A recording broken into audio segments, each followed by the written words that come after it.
વડોદરાના હરણી તળાવની ઘટના બાદ વીટીવી ન્યૂઝ દ્વારા અન્ય પ્રવાસન સ્થળ પર સુરક્ષાની તપાસ કરવામાં આવી, જેને લઈને વીટીવી ન્યૂઝે કેવડિયાના સરદાર સરોવરના તળાવ નંબર 3 માં રિયાલિટી ચેક કર્યું હતું, જેમાં કેટલાક તથ્યો સામે આવ્યા છે। વીટીવી ન્યૂઝના રિયાલિટી ચેકમાં તળાવમાં બોટિંગ માટે સેફટીની પૂરી કાળજી રાખવામાં આવતી હોવાનું સામે આવ્યું। અહીંયા બોટિંગ માટે સેફટી કીટ પણ જોવા મળી, તો બોટમાં બેસતા લોકોની કેપેસિટીનું પણ ખાસ ધ્યાન રાખવામાં આવે છે। સાથે જ તમામ મુસાફરોને ફરજિયાત સેફટી જેકેટ પહેરાવવામાં આવે છે અને બોટની સ્પીડ માટે પણ ખાસ નિયમ બનાવવામાં આવ્યા છે। વડોદરાના હરણીના તળાવમાં બનેલી ગોઝારી જે દુર્ઘટના છે એને લઈને સ્ટેચ્યુ ઓફ યુનિટીની આજુબાજુમાં જે ફરતી બોટો છે એની આપણે રિયાલિટી ચેક પર આવ્યા છે। વીટીવી હાલમાં પહોંચ્યું છે જે સ્ટેચ્યુ ઓફ યુનિટી નજીકમાં તળાવ નંબર 3 સરદાર સરોવર તળાવ નંબર 3 ના તળાવમાં છે જે યુનિફેરી સર્વિસની આ બોટ ચાલે છે।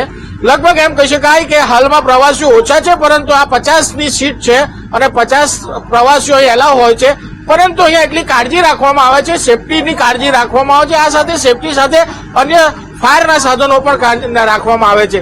ત્યારે આજ દિન સુધી છેલ્લા 20 વર્ષથી ચાલતી આ બોટને આજ સુધી નુકસાન થયું નથી કે કોઈ ઘટના ઘટી નથી। તો આ બાબત આપણે ખાસ વાત કરીએ એમના गार्ड जोड़े, तो कैसा हो रहा है और कैसा आप मैनेज कर रहे हो?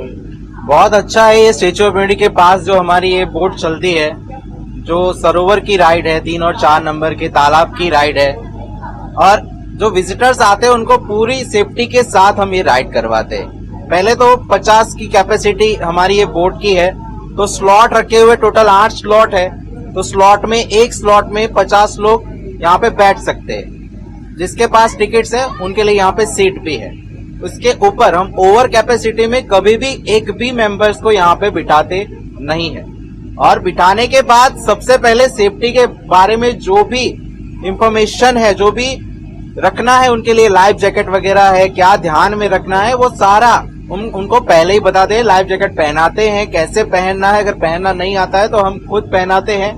उसके बाद अगर आपको ये ध्यान में रखना है कि पानी की राइड है, तो जो रेलिंग्स है हमारी बोट की, रेलिंग्स के ऊपर कैसे आपको खड़ा रह के देखना है, ज्यादा वजन दे के झुकना नहीं है, और प्रॉपर गाइडेंस हम यहाँ पे देते हैं। यानी कि सुरक्षा का पूरा ध्यान यहाँ पे हमारी बोट में रखा जाता है। अगर कोई स्कूल का टूर आ गया, उसमें 60 बच्चे हैं, छोटे बच्चे हैं, 50 की कैपेसिटी है, बिठा लो, ऐसा कुछ आपको फोर्स करे तो आप क्या डिसीजन लोगे? नहीं, हम कभी भी 50 के ऊपर नहीं बिठाएंगे। जितनी कैपेसिटी है 50 तो 50 बिठाएंगे। उसके बाद का अगर कोई स्लॉट खाली है उसमें 10 लोगों की हम मैनेज करेंगे, यानी कि दूसरे स्लॉट में उनको मैनेज करेंगे। एक ट्रिप में हम 50 के ऊपर कभी भी नहीं बिठाएंगे। अच्छा, तो ये जो घटना घटी है, जो दुर्घटना घटी है बड़ौदा में, तो ये किस वजह से घटी होगी और क्या करना चाहते हो आप? मैं उसके बारे में यही कहना चाहूंगा कि जो भी बोट चलती है उन्होंने प्रॉपर गाइडेंस उनको नहीं दिया होगा, या फिर ओवर कैपेसिटी रखी होगी। जितनी कैपेसिटी है उससे ज्यादा मेंबर्स को ले लिया होगा, लाइफ जैकेट वगैरह नहीं होगा, इसीलिए ऐसी दुर्घटना होती है। यानी कि सेफ्टी का ध्यान नहीं रखा होगा। તો આ જે ગાર્ડ છે એમની જે વાત કરે સેફટીની ખાસ કરીને વાત કરવામાં આવે છે, સેફટીની જ વાત કરે છે। તો આપણી સાથે મુંબઈના પ્રવાસી પણ છે કે એ પણ પ્રથમવાર આ રીતે જે બોટની અંદર સફર કરી રહ્યા છે। तो सर क्या कैसा रहता है आपको, कैसा लग रहा है और कैसी सेफ्टी है यहाँ? नहीं, सेफ्टी तो ठीक ही लग रही है यहाँ पे। हम लोग बॉम्बे से आए हैं, पूना से आए हैं एक्चुअली। तो हमारे बैठते ही हमें ये लाइफ जैकेट दिया गया है, तो हमें तो मांगना भी नहीं पड़ा कि लाइफ जैकेट दीजिए। और बोट शुरू होने के पहले से इंस्ट्रक्शन सब चालू हो गए। आपने देखा बच्चों के लिए भी, बच्चे के लिए अलग दिया है, एडल्ट के लिए अलग दिया है। तो उस हिसाब से तो सारी सुविधाएं तो की है, और बोट की स्पीड भी कमी है, तो उस हिसाब से सेफ लग रहा है वैसे। तो प्रवासी પણ અહીંયા ખુશ છે અને આમ ચોક્કસ કહી શકાય કે આપણે જોયું કે દરેક સીટની નીચે સેફટી ગાર્ડ અને આ જે બેલ્ટોને લગાવવામાં આવેલા હોય છે। ત્યારે આમ ચોક્કસ આ શીખવા જેવું છે કે જે આજકાલ જે પ્રવાસીઓ ટુરિસ્ટોની વધારે ભીડમાં જે કમાણી કરવા માટે જે વધારે ઓવરલોડ ટુરિસ્ટ ભરવામાં આવે છે, એના જોતા આ એક શીખવા જેવું છે કે જે Kevadia colony statue of unity પાસે ચાલતું આ સ્ટેચ્યુ નતું, ત્યાર પહેલાના લગભગ 15 થી 20 વર્ષથી આ બોટ ચાલી રહી છે। આજ દિન સુધી કોઈ દુર્ઘટના નથી।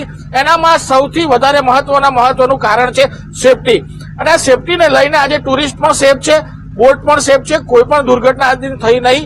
તો દરેકે જે પ્રવાસન સ્થળો પર જે બોટિંગ પોઈન્ટો ચાલુ રહ્યા છે તેમણે આ વસ્તુ શીખવા જેવી છે। Pravin Patwari, VTV news, Narmada.